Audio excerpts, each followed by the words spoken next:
Hello friends, welcome to the EduSite Network. Our today's topic of discussion is medicine in ancient India, and for this discussion we have with us in the studio Dr. Shankar Kumar, who has also been here with us on previous occasions talking about a variety of subjects on Indian culture and society.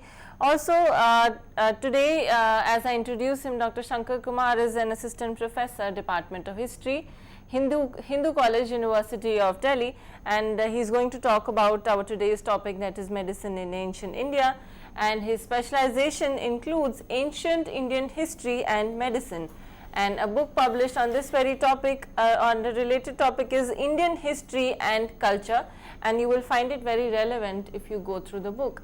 And with this, let us welcome sir. Thank you for coming, sir, and I request you to begin our today's lecture. Thank you, Urvashi, for this nice introduction, and good morning, viewers. I have been interacting with you on the last couple of occasions talking about Indian architecture, and today we shall take up for discussion ancient Indian medicine. What I essentially mean through ancient Indian medicine is something that all of us are very familiar with, and that is Ayurveda.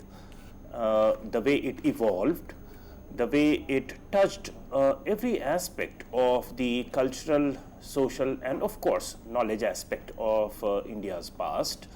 The term itself, Ayurveda, is actually about longevity, and since it is about longevity, it almost touches all gamuts of life, not only confined to health and well-being, but also social and several other aspects. The kind of image or picture that we get today in 21st century, or for that matter even in the 20th century, is a very, so to say, sanitized version of Ayurveda, the way it actually evolved over a period of time, over a long period of time in history, the way it got canonized in the 19th century and 20th century, in the wake of the challenge that it received from Western medicine and so forth. Now, before getting into the details of Ayurvedic tenets and several other aspects of its evolution, today's discussion, since we have divided our discussion in two parts, today's discussion is essentially... Right. So, before we begin our today's discussion, I would like to also tell the viewers that at the end of the discussion, we'll at the end of the lecture, we'll also be holding a small discussion where if anybody wants to call in, they can also send in their questions, and at the same time I will also be asking sir of the relevant books that we can read in this regard, because at times we want to study a topic in depth, or we want to know more about a certain aspect that cannot be covered within the short span of say an hour. And so I would like to be asking sir that, and also sir, how old is this science? To what period does it date back to? Yeah, the actual treatise on the classical treatise on Ayurveda is self-avowedly written long back. It owes allegiance to Vedic sources and corpus of information and so forth, but historically one can locate it not beyond 6th century BC.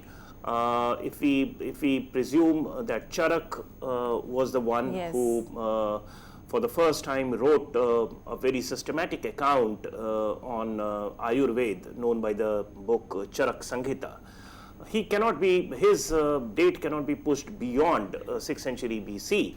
Although there are scholars who will put him alongside Shushrut in the same time frame of centuries preceding and succeeding the Common Era.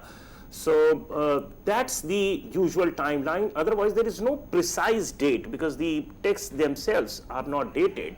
but it is through circumstantial evidence and several other references, Right. The redacted versions and so forth, that one gets to know about the anteriority or date of these treatises. But this is important thing to know, that the practice, these were systematized, coherent account of Ayurvedic practices. The practices themselves, the healing practices themselves, were practiced for a long period of time, Right. amongst not only Brahmanical traditions, but also Buddhist and several other ascetic traditions. And it got compiled in these books around this time. So this is something that we need to understand Right. in terms of Thank you interiority so much, of the sir, for text. that. So we were talking about the ancient Indian medicine, and I was telling you about the 19th century phenomena, and that is what we would be concentrating on today's discussion, because the content, the actual content part of Ayurvedic and the therapeutic part of Ayurvedic, or historical and cultural part of Ayurvedic practices, we would be touching upon in the next section of our discussion, which is slotted for tomorrow. Today we shall be trying to understand as to what happened in the 19th century and the early 20th century in the wake of the challenge to Ayurvedic practices posed by the Western medicine and the colonial context in which Ayurvedic practitioners somewhat modified and picked up elements, left quite a few elements of the earlier tradition, just to make it competitive and relevant, and stand up against a very severe challenge which was posed by the coming of the Western medicine. All of us know that 19th century is the period in European tradition of one can say triumph of scientific solutions and positivist ideology and so forth, and the kind of quick remedy that Western medicine was offering in colonial times in the 19th century. So that constitutes the context in which we would be placing our discussion today. This is important for us to understand, because the kind of information with which we are left with about Ayurveda today appears to be somewhat extremely scientific and very precise to the point of ailment and health and particular issues. But fact of the matter is that the practice itself was not so ever since its beginning. In its pristine form, it did combine several other non-therapeutic aspects of healing also, and that is where understanding Ayurveda without some kind of an understanding of Indian history and culture is a very difficult proposition, and that is what we would be trying to understand today. Now,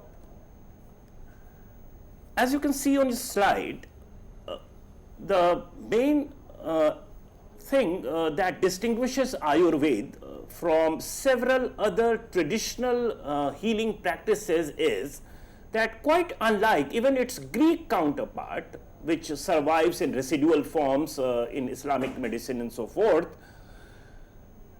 this Ayurveda is a living and developing practice. So it's not a dead practice, it's not something which fought a losing battle with the Western medicine, rather it survives. There is fair degree of resilience in this practice, and it survived the colonial times and also the challenge posed by Western biomedicine. Now, since it is a surviving discipline, since it is still developing discipline, therefore quite a few improvisations continue being made to Ayurveda even to the present times. Now, there is also a fair degree of institutional support that Ayurveda receives as part of traditional medicine. Government of India itself has a department, separate department by the name of Ayush, which is actually an acronym for a set of traditional medicinal practices, which includes for A it is Ayurveda, for Y it is Yoga and Naturopathy, U stands for Unani, S for Siddha, and H for Homeopathy. So Ayush is a separate department under Government of India which looks after the research and development wing and also standardization of these traditional medicinal practices and several other issues related to its well-being and growth, research centers, medicines, facilities for growing such plants and other herbs. So they are all being looked after by this department. So it's not as if that individual practitioners are only engaged in taking it forward as a traditional means of healing by the Vaidyas and so forth, but there is proper institutional Government of India support to this. As you can see, there are several other institutional supports, quite impressive in number, and the figures that I am providing to you is not updated. In fact, these are 2010 figures, and till around that time there were 9 national institutes related to these traditional medicinal practices, 3,277 Ayush hospitals, and they are very modern hospitals with modern amenities. 4,78,750 registered Ayurvedic practitioners with degree who are entitled, who are permitted to deliver, to practice Ayurvedic therapy. 254 undergraduate and 66 postgraduate colleges for education in Ayurvedic system of medicine, and there are also around 7,494 Ayurvedic manufacturing units, and this is about India. And of course, we all know that it is fast gaining acceptance in the Western world also, and therefore these figures will all the more inflate if we take into account the institutions beyond the frontiers of India. In Europe, in America, it has taken the fancy of quite a few adherents, and it is regarded as the alternative system of medicine, and quite a few celebrities are also very much associated with Ayurvedic practices and healings and so forth. Now, this slide shows you the real challenge, the real issues through which Ayurveda today stands the way it is. And this is where a major disjunction happens with respect to what traditionally Ayurveda was, the way it was practiced. And let's understand that when I say traditionally the way Ayurveda was, let's not confine ourselves to some kind of a static belief about or a static notion about what Ayurveda is. Even through its history, it kept evolving. It kept being more and more inclusive. New and new issues were added to it. New dimensions were added to it. as it traveled to newer areas, of course, since it is premised on empirical formulae, therefore, new additions were always being done. So, 7th, 8th century account of Ayurveda in the ancient India would differ from 2nd century or say 2nd century BC account of Ayurveda as expressed in Charak Samhita or Sushruta Samhita. So Vagbhat, who has compiled the works of Charak and Sushruta and wrote around 7th, 8th century AD, would present it in a different way. And of course, there are quite a bit of additions in several other renditions of Ayurvedic treatises, and that tells us that it had been a growing discipline. But why we have picked up 19th century is because it underwent some kind of an artificial transformation. It is not as a result of some empirical evidence or some new therapeutic aspects getting added to it or some new medicinal data getting added to it, but it was a kind of the political scenario and the professional pressure of surviving in the face of a stiff challenge posed by the Western medicines and its practitioners, that quite a few changes had to happen to Ayurveda, and that is what we are talking about. Now, what this challenge did is, of course, led to deliberate reinterpretation of Ayurvedic corpus of knowledge as a coherent body of medicinal knowledge or science. Now, this is something that we get to see across disciplines, not only in India but elsewhere also. The entire humanities, for instance, what today we understand as history, or for that matter, several other part of social sciences, today's social sciences, underwent this kind of change where it deliberately tried to approximate their craft closer to the physical sciences, say biology, chemistry, or physics. This was because natural sciences had been having a triumphant march in 19th century. The results were astounding, the delivery was very good, and people were so to say very much impressed with the results of natural sciences, and that led to some kind of an enhancement of the esteem in which natural sciences were placed.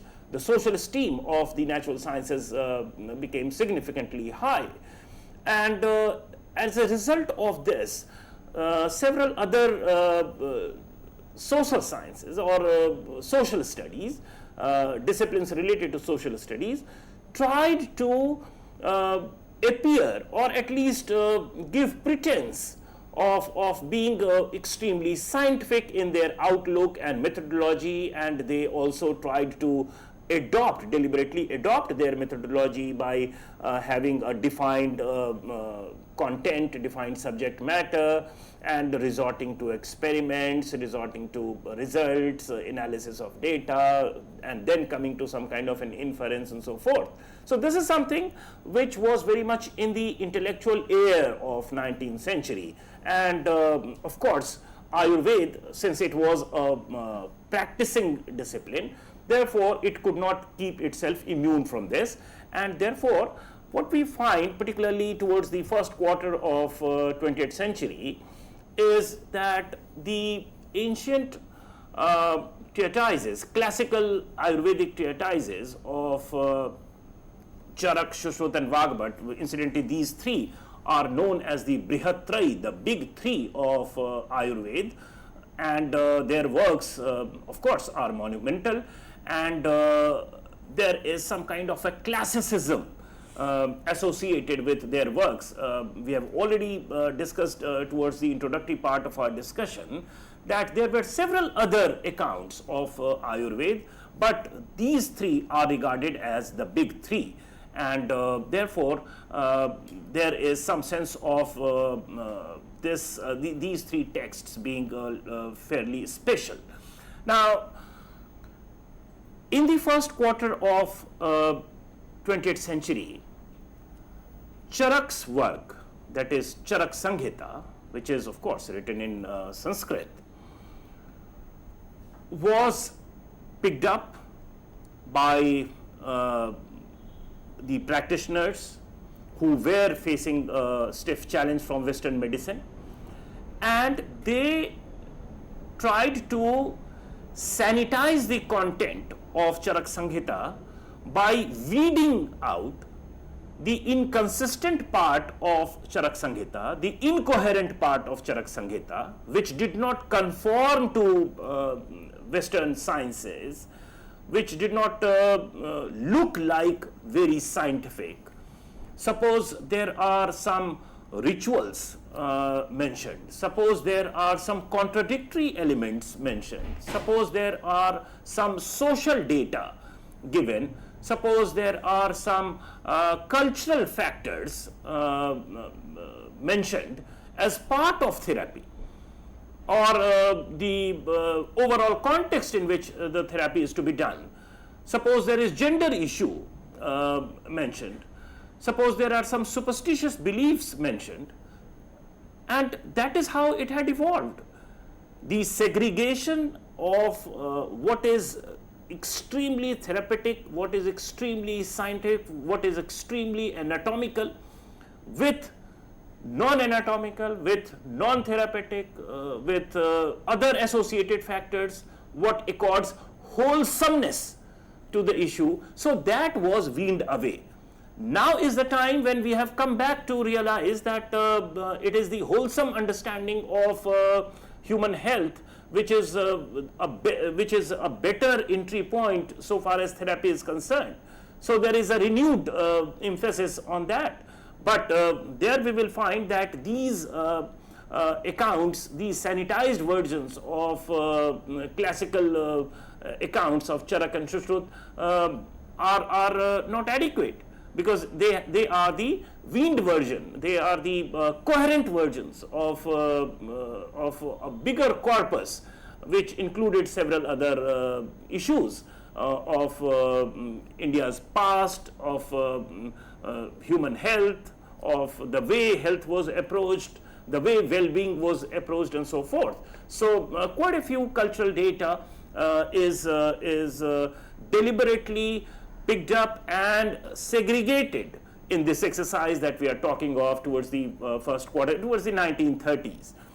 And what came out of it is a very lean, sleek version of Charak Samhita, which appears scientific, which has anatomical details as if it is about a scientific foray into human anatomy.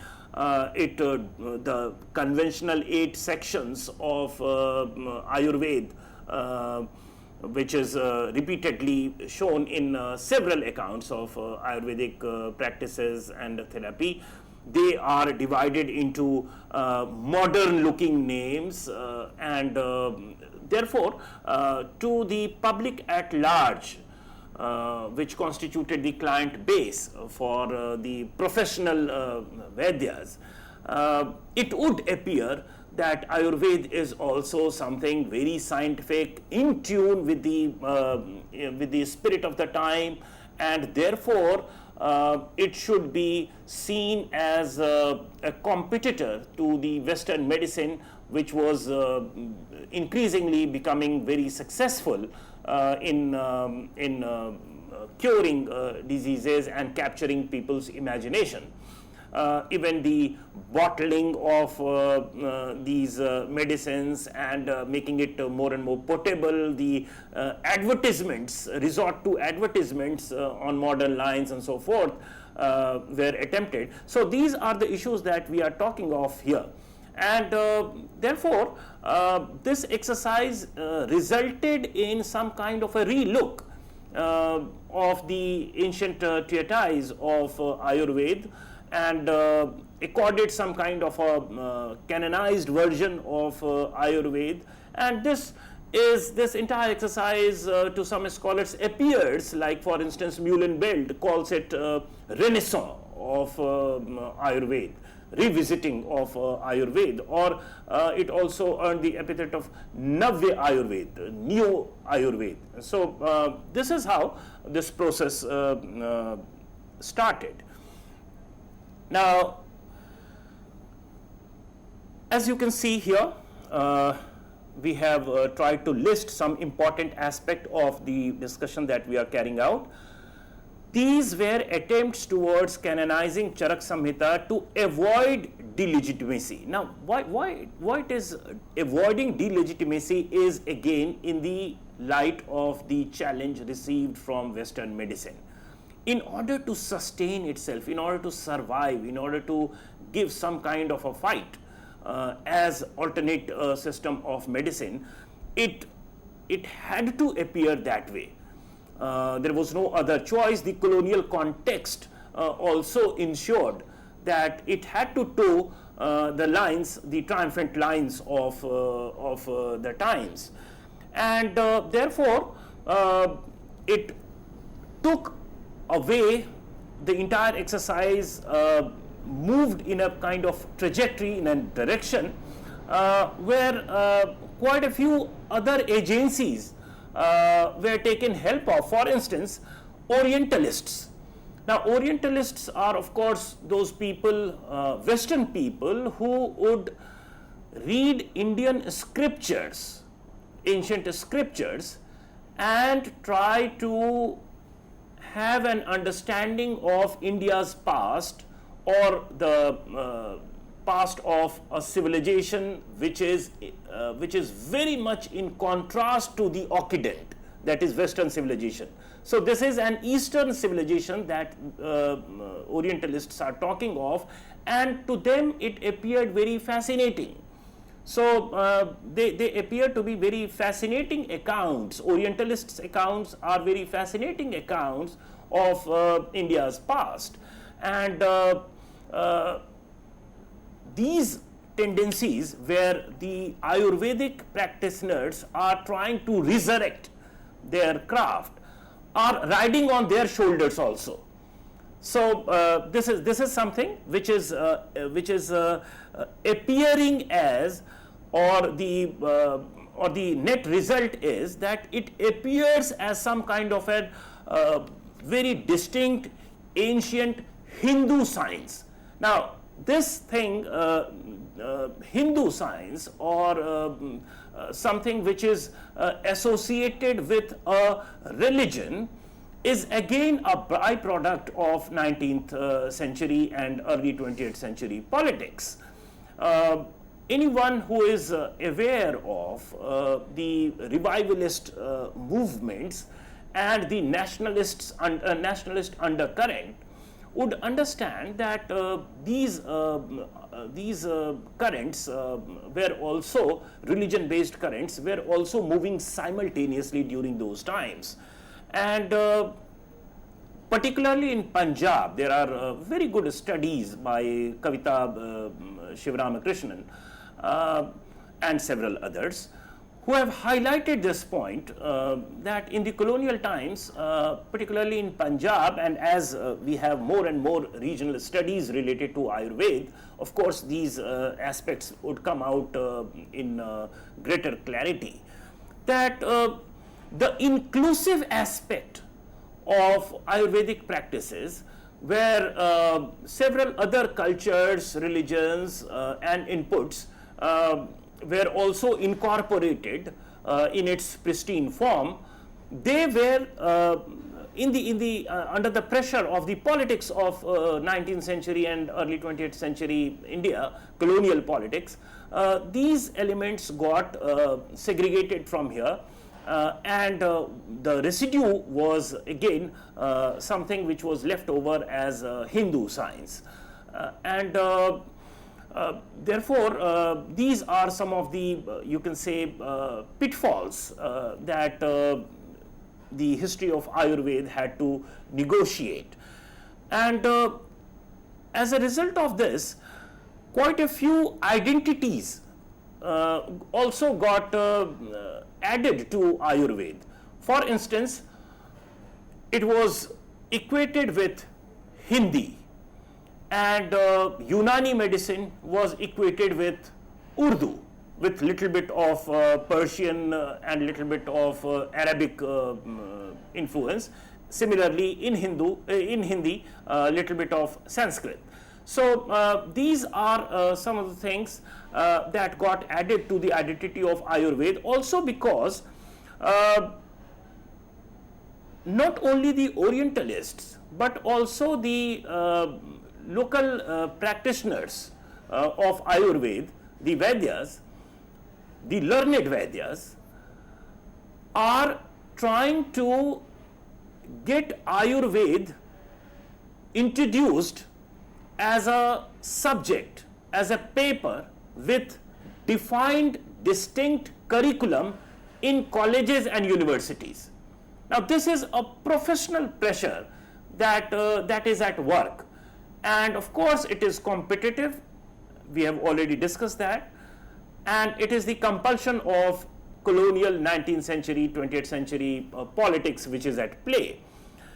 Now, post 1857, any student of history would know that the British administrators had been adopting very tough bureaucratic stance to such issues, social issues. They did not deliberately want to get much into the cultural and social aspect of India's past or Indian life. Therefore, under such circumstances, these issues all the more became important and significant, that what has been recorded, what has been canonized is the only version. Otherwise, the inclusive, dynamic, evolving aspect of Ayurveda is lost sight of. And in this, we find that the traditional practicing Vaidyas, or Vaidyas who practiced this craft in traditional ways, some of whom can be seen even today in present day India, although their number is dwindling very fast, and there is a renewed attempt now to rather approach them, to have a true picture or glimpse or peep into Ayurvedic past. So the Vaidyas were in competition with such traditional practitioners, and of course through these bureaucratic measures, university curriculum, Ayurveda becoming a discipline and modern science kind of an outlook. So they were the gainers. These Vaidyas who were pushing it, who were canonizing it, wanted to enhance their prestige and of course the pecuniary benefits accruing from this, and this put the traditional mode of practicing Ayurveda into some kind of a disadvantage. So this is the colonial context and pressure that we have repeatedly been talking about. This is homogenization and polarization of Ayurveda. We did speak about it, that polarization happened with respect to Ayurveda being something equated with a language, which is Hindi, and hence also a particular group, and Unani with a particular section, with a particular religion, with a particular language group, that is Urdu, with little bit of Persian and Arabic, and so forth. And then homogenization. Homogenization, by this what we mean is that the contradictory aspects, the heterogeneous aspect, the non-coherent aspects of therapy, which was a part of Ayurvedic practices, they were all plumbed into some kind of standard account of Ayurvedic past.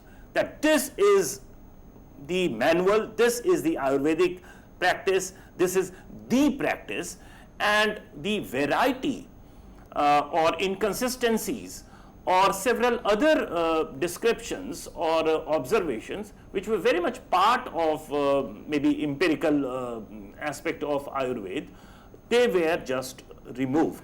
And therefore, the kind of image, the kind of identity that Ayurveda got as a result of it is something which is very much in tune with several other Western disciplines and crafts and treatises. So this is what happened to Ayurveda as a result of these changes. These are some other you can say consequences of this deliberate reinterpretation of Ayurveda. Projection of Atreya and Dhanvanti as the Ayurvedic counterpart to Western medicines Harvey and Hunter. So on one side we have Western medicines leading lights, and somewhat the mythological or semi-historical characters of Ayurvedic treatises which had born in a different context of seeking legitimacy from Vedic practices and so forth. So they were shown to be or they were projected as real people who were actually carrying out experimentations and so forth, and therefore you will find that there is a projection of Atreya and Dhanvanti as real Ayurvedic practitioners. In their images are right towards the front gate of Ayurvedic hospitals and so forth. So the attempt was to project them as ancient practitioners who were equal in stature and attainments to the modern scientific counterparts like Harvey and Hunter. Now, the second point also we have spoken about, that the conventional 8 sections, the eight khand in which Ayurvedic treatise is divided, they were given modern names and outlook in conformity with the anatomical studies and therapeutic studies, and it bore a look of being a theoretically complete and rationally evolved medical system. So the triumphant spirit of rationality and scientificity is made use of here, and that is how Ayurveda is sought to be looked at. Global exposure or exposure to the global market, these are commercial concerns, and the study that I cited with relation to Punjab is something which is extremely important here, because of Punjab's exposure to commerce and frontiers beyond India was a special factor here. And resultantly what happened is that instead of very calibrated medicinal prescriptions by traditional Ayurvedic Vaidyas, what now was the trend is that, quite like allopathic medicines, by now the Ayurvedic practitioners also started giving potable solutions, potable medicines. They were bottled, they were packaged in a way which made them appear something akin to allopathic medicines. Advertisements were carried in newspapers and Ayurvedic journals. Ayurvedic journals were also launched quite like the journals of Western medicine and so forth, and there were debates related to some ailments or some solutions or some medicines related to it, or the properties of some plants and herbs and so forth. So a kind of intellectual climate and also the commercial aspect, they all combined to give a different kind of image or identity to Ayurveda. And similarly, pharmacies were established just to ensure that it doesn't fall out in the competition that it was receiving from the Western medicine. And I would like to sum it up, this discussion, today's discussion, because it is confined to the colonial context. and the transformed image that we carry of modern day image that we carry about Ayurveda, and the kind of need that it generates because of the same transformation itself, that if we really want to have a good look or have some kind of a different perspective to Ayurvedic practices, the way it was practiced in the past, then if we use these accounts, these deliberately transformed accounts of Ayurveda, then perhaps we would be missing the point. And that is why in the medicinal researches nowadays, if you speak to most of the Ayurvedic practitioners or those who are knowledgeable about it, would say that instead of getting to know about the theoretical aspects through these treatises, which are very handy, we should rather go and interview and try to catalog or try to understand the ways and means of the traditional practicing or those Vaidyas who are practicing Ayurvedic knowledge and therapy in traditional ways.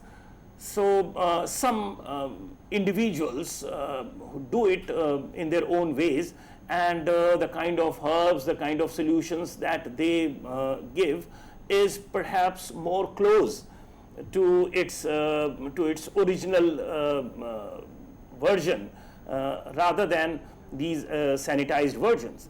So this statement by Muhlenfeld, who has written 5 volumes on the history of Ayurveda, very exhaustive account of Ayurvedic practices and Ayurvedic treatises.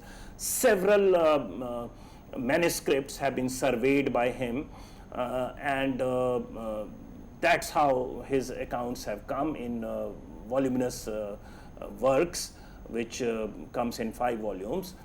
And he sums it up in his introduction that Indian medicine is so thoroughly embedded in the culture of the subcontinent and cannot adequately be studied and understood without acquaintance with its history and ways of thought. The point here that we are making is that a kind of detached, portable, artificially resurrected image or identity of Ayurveda, with which we are getting more familiar in the present times, is perhaps not a good entry point to understand the wholesome aspect of Ayurvedic practices, the presumptions with which an Ayurvedic practitioner approaches diseases and tries to cure ailments. For instance, there are several issues related to, you can say, prognosis, which actually happens in Ayurveda instead of diagnosis as we understand it in modern times. So prognosis is essentially about studying the progression of a disease, the cycle of a disease with respect to its features and other aspects. Whereas diagnosis is something where you pinpointedly try to say that, okay, you have seen the human anatomy and there is malfunctioning here at this point. And that's how you diagnose a disease in the modern allopathic treatment. Whereas Ayurveda is more about prognosis and rhythm of the disease, and that's how the therapy is calibrated. That's how the medicine is administered.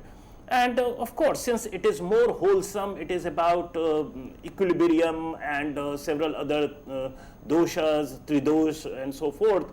Of course, that we shall be talking about the technicalities in tomorrow's discussion.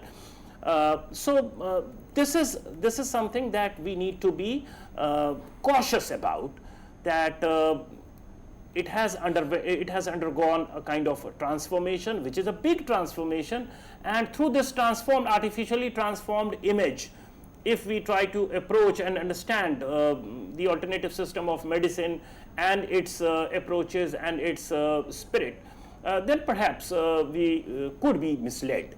So that is what I wanted to take it up for the initial part of the discussion, and we shall talk about the content part, the other presumption and therapeutic parts, and the cultural parts in subsequent discussion.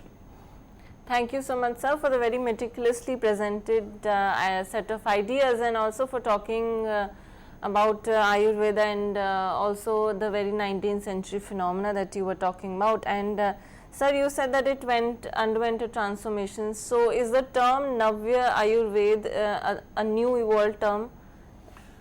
Yeah, good that you asked this question, because that was the central point of my discussion today, that this is a reinvigorated Ayurveda that we are seeing today, reinvigorated not through empirical researches, but reinvigorated through deliberate reinterpretation in the face of challenges that it received, which were partly commercial, and partly social. So this image of Ayurveda, this face of Ayurveda that we get to see today, is quite different from maybe not so impressive to the present day eyes when we look at it from extremely scientific and precision point of view. But that is what we are not looking for in Ayurveda, because now the dilemma of the Western medicine practitioners is that they need to have something which has looked at human ailments and human well-being from a perspective which is drastically different from their own. Right. So getting a perspective which is almost kind of replicating their own perspective is of little use.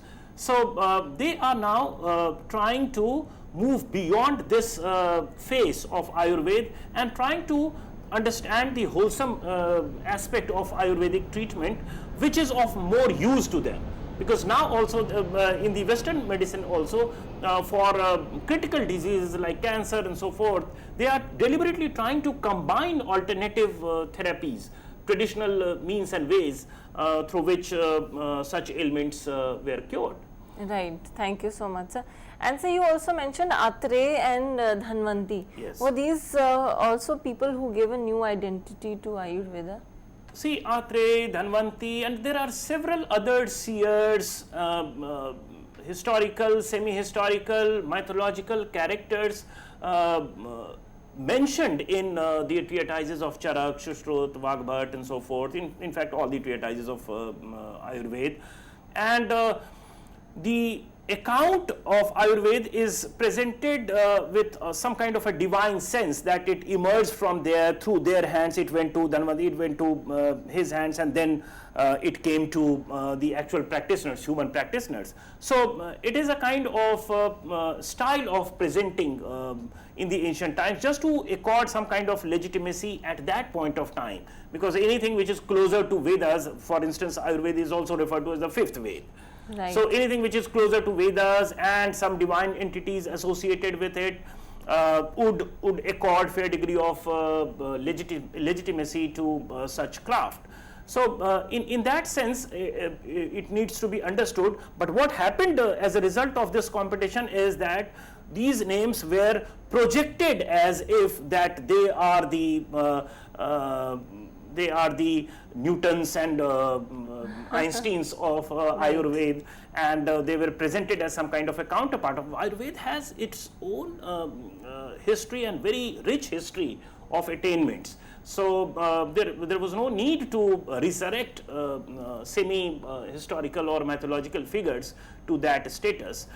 Even Charak would have sufficed the kind of exposition on surgery and several other detailed analysis of human corpses, empiricism implicit in it and so forth, Buddhist practices from which Ayurveda owes a lot. Right. So those were the things to be highlighted, and they are getting highlighted in the recent researches now. Right. So thank you so much, sir, again, in coming and talking to us about medicine in ancient India. And as we draw to the close of the lecture, we shall also thank the viewers, listeners for being tuned in. And so another part of this very topic shall be covered in our lecture tomorrow with sir as the subject expert. So thank you for watching and have a wonderful day. Thank you, sir. Thank you.